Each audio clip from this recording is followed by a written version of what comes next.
poke through a high-gain wireless. They only got one on Terra 2, you know. This station's under the protection of the corporate compliance crew. You a marauder? 'Cause me and my sunshine, that's my gun if you were wondering, we don't take kindly to marauders. A coherent enough response, I reckon. Must be true. You're clear, but I would caution you against pressing on ahead. This station's plumb crawling with marauders, you know. I take it you ain't met the other C3s. Me and Sunshine are doing exactly what we've been tasked with. You want more details? You ought to talk to my crew. They're guarding a small barracks to the southeast, by the edge of the mountain.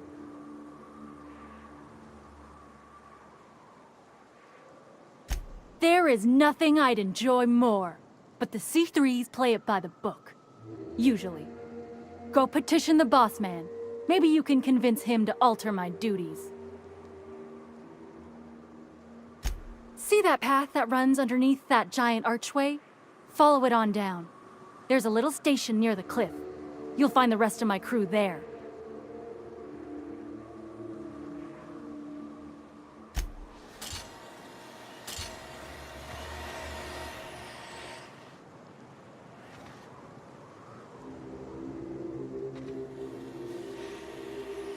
Need something? Talk to Joy. And for the love of space, don't rob me.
You may not realize this, being as you're an outsider, but the blaring alarms indicate the station's on lockdown.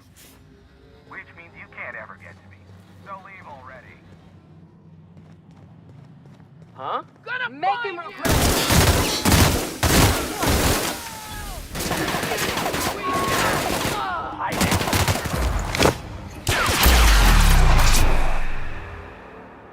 Not bad, huh?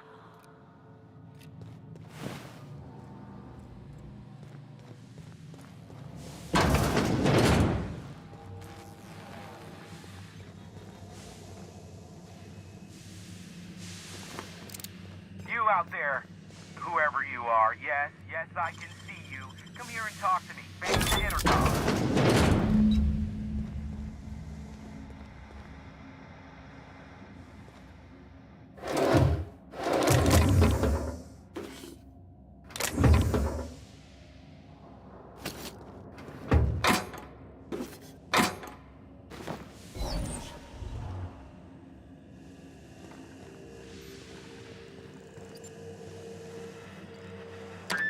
can't tell if you're brave or simply touched in the head.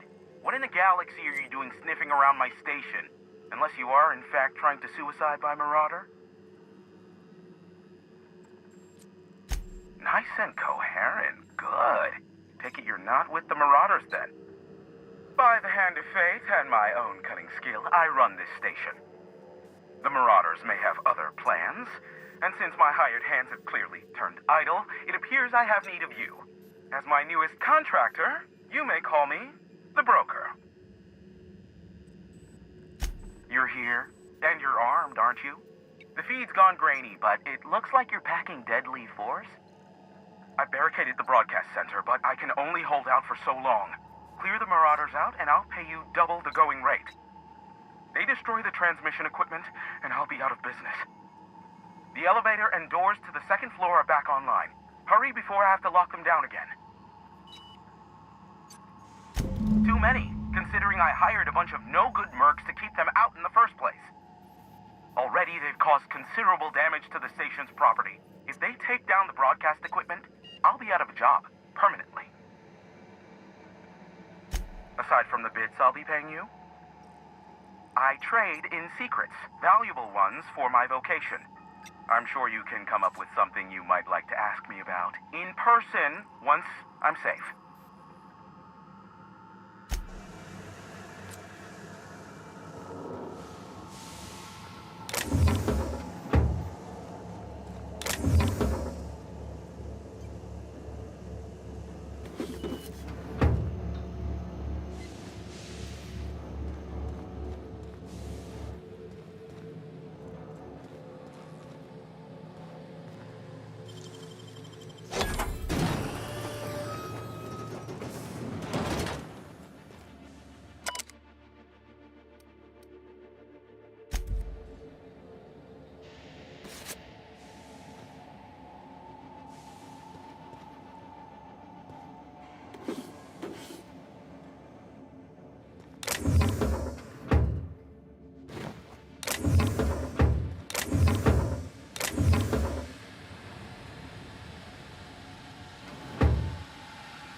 Hey, elevators to your right. Get ready.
Never thought I'd be ecstatic at having the walls painted in blood, but seeing as it's not mine, I'd say this calls for a celebration.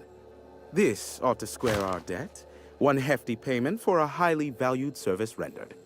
But I admit, I do wonder why you ventured here at all. Allow me to pose my question in another manner. Why, in the nebula, are you here?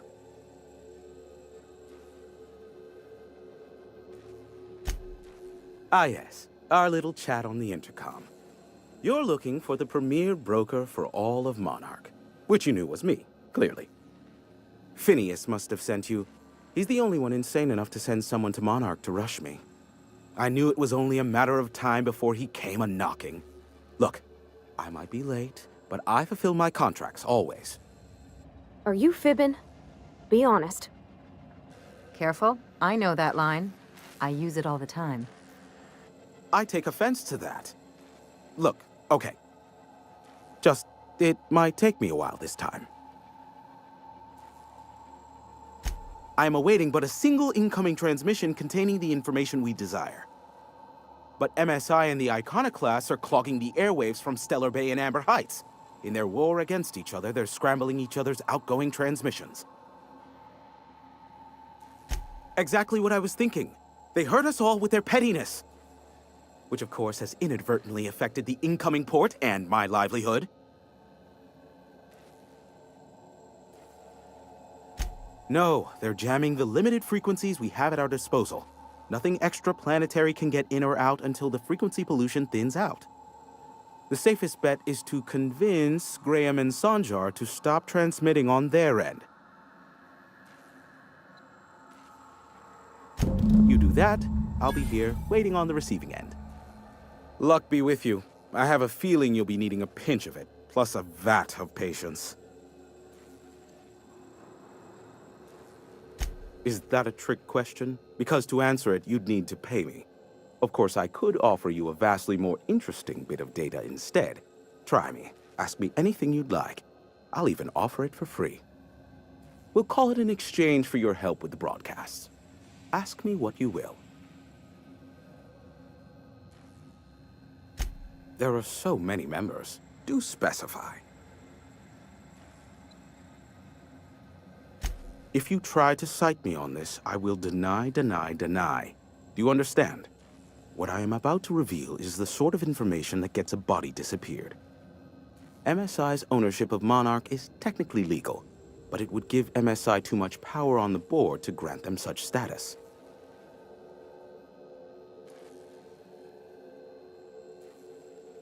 Exactly. But you didn't hear so much as a whisper of such from me. Luckily for you, I am a veritable font of information. They are a curious lot. Insufferable. And short-sighted, too. What else do you wish to know? Sanjar's not actually at fault for his past performance reviews, but he can keep hunting for loopholes to get back on the board for the next century. He'll never be reinstated. Not in his lifetime. For Nebula's sake, even with the loophole I gave him, he's only in charge of MSI because every other exec died during the massacre at Amber Heights. I gave Sanjar and Graham legal information that would allow MSI to own Terra 1, once the other corporations had abandoned the planet. The execs had their concerns, but before the matter could be resolved, pirates raided their homes in the night.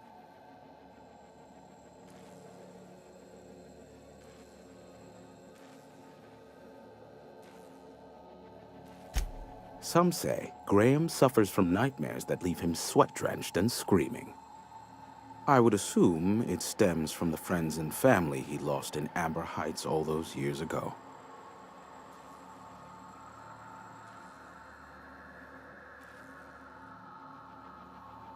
You mean between MSI the Iconoclasts and myself? I bet neither of those megalomaniacs told you I was the true mastermind behind Monarch. Back when the colony was still Terra 1 and corporations were abandoning us left and right, I'm the one who approached Sanjar and Graham with the means to our salvation. I offered them a legal way to take control of the planet. If MSI were the only corporation here, they could claim sole ownership.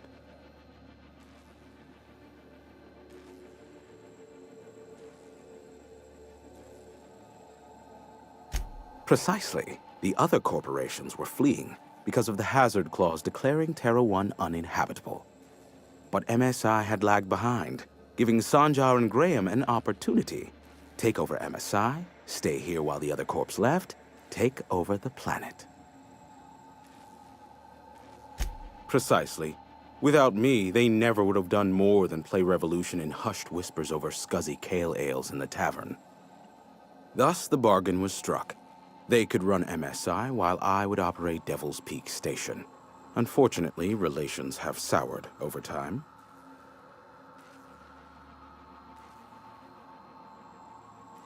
Competing ideologies. Graham believes Sanjar has become corrupted by the corporate lifestyle, that he is now similar to the original corporate executives they sought to reform. And Sanjar has learned the hard way that Graham is quite morally gray.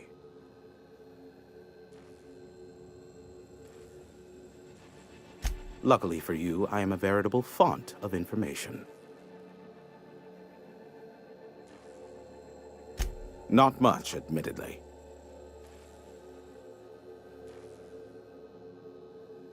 Phineas has been in hiding for the past 35 years. He got in touch with Nyoka first, who I use as a physical go-between. The rest is history. As far as what's between us, I mean. Outside of that, well, that's a Raptidon of another color. I do know this much. There is a sharper side to the good scientist than you'd expect. If allegations are to be believed, the experiments he conducts for the greater good are in fact treasonous and for self-gain. I am not convinced as to the validity of these allegations, considering the source, but I am also not unconvinced either. Luckily for you, I am a veritable font of information. What? No. Why would I go out of my way to intercept messages from Earth? There's no market for them. No buyer means it's not worth my time. Now, if you wanted me to intercept a certain one, that might be worth it for the right price. How low you seemingly regard my trade. I may have a secret for you, for the right exchange. How low you seemingly regard my trade. Sure, you know where to find me if you need me. It's the strangest thing. I still can't receive any incoming off-world communications.